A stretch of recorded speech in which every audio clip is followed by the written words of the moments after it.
வணக்கம். எல்லா புகழும் இறைவனுக்கு. ஒரு மனைவி தன்னுடைய கணவனுக்காக பார்த்து பார்த்து சமையல் பண்ணி அவருக்காக காத்திருக்காங்க. அவர் வர்றாரு. வந்ததும் அவரை உட்கார வச்சு அந்த மனைவி சாப்பாடு பரிமாறுறாங்க. சாப்பிட்டு முடிச்சுட்டு அந்த மனைவி கேட்குறாங்க, என்னங்க சாப்பாடு எப்படி இருக்குது? அவர் பரவாயில்ல, இருந்தாலும் எங்கள் அம்மா கைப்பக்குவத்துக்கு இது ஈடாகாது அப்படின்னு சொல்கிறார். அந்த மனைவிக்கு அது கொஞ்சம் வருத்தமாக இருக்குது. அதுக்கப்புறமா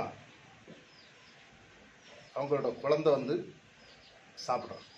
சாப்பிட்டுட்டு, அம்மா சமையல் அடிக்கிறதுக்கு ஆளே இல்லைம்மா அப்படின்னு சொல்கிறான்.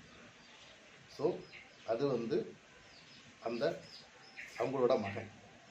அப்போ தான் அந்த பெண்மணி நினச்சி பார்க்குது, அவரவர் அம்மா அவரவருக்கு பெரிய பொக்கிஷம் தான்.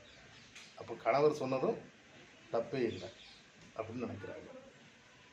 இந்த கதை பிடிச்சிருந்துச்சுன்னா லைக் பண்ணுங்கள். நன்றி.